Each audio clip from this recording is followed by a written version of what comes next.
ভক্তের আরাধনা করবো, গুরুজনের আরাধনা করবো। কারণ গুরুচরণ জটিলা অনুমতি না দিলে তার পুজোয় আসতে পারতো না। তাই আগে সর্বাগ্রে আমরা গুরুচরণকে বন্দনা করবো। অজ্ঞানাম তিমিরান্ধস্য জ্ঞানাঞ্জন শলাকায়া চক্ষুরুন্মিলিতং যেন তস্मै শ্রী গুরবে নমো নমঃ। এবার গুরুদেবের প্রতি একবার হরি হরি বলো।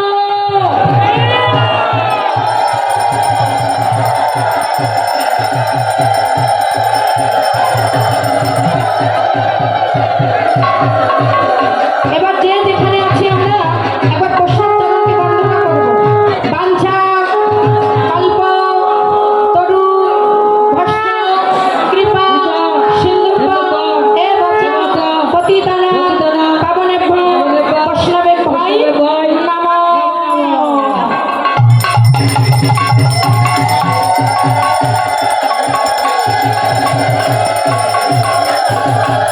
ওম বিন্দাই তুলসী দেবাই প্রিয়াময়ী কেশবাসচ বিষ্ণু ভক্তি পদে দেবী সত্যবত্তাই নমো নমঃ। তুলসী মহারানীর প্রতি একবার হরি হরি বলো।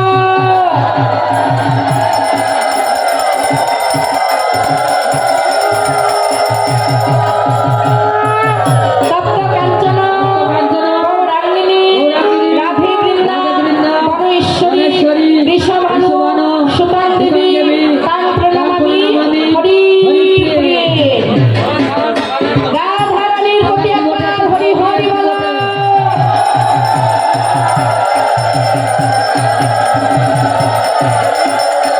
আমার এবার আপনাদের কাছে যদি পুষ্প থাকে গ্রহণ করুন, না হলে কোনো পুষ্প গ্রহণ করুন। চালাচালি করবে না, অঞ্জলি হয়নি। আরে বাবা আস্তে গ্রহণ করুন, নিন আপনারা কাছে।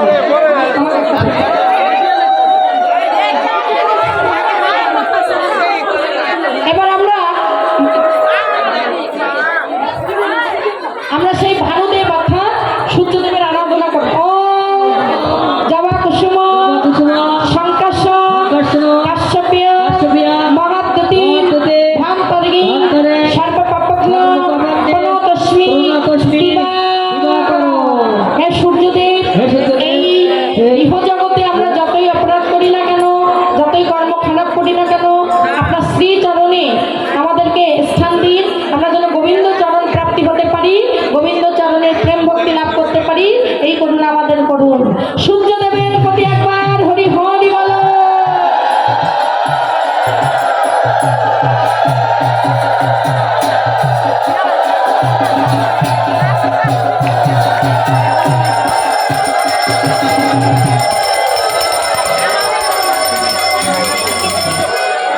এবার আসুন রাধারানী যে উদ্দেশ্যে এসেছে সেই কানুদেব অর্থাৎ গোবিন্দের আরাধনা করবো। হে কৃষ্ণ করুণা সিন্ধু দীনবন্ধু জগৎপতে গোপেশ গোপিকাকান্ত রাধাকান্ত নমস্তুতে।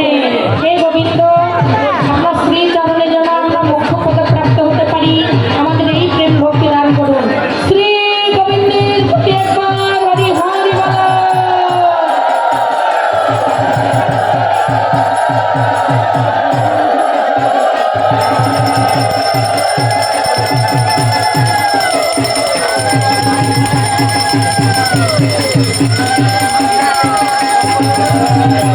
মা এমনি ভাবে পুজো সমাপ্ত করে সখীগণ সবাই মিলে আমার রাধা গোবিন্দকে যুগলে দিয়ে আজ তারা আরতি ধ্বনি করতে লাগলেন। তার আগে বটুর কাছে আশীর্বাদ চাইলেন। বটু কি বললেন? সবার মাথায় দিয়া হাতে বটু করে আশীর্বাদ, আর চিরদিন সবাই সুখে থাকো, আর চিরদিন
ॐ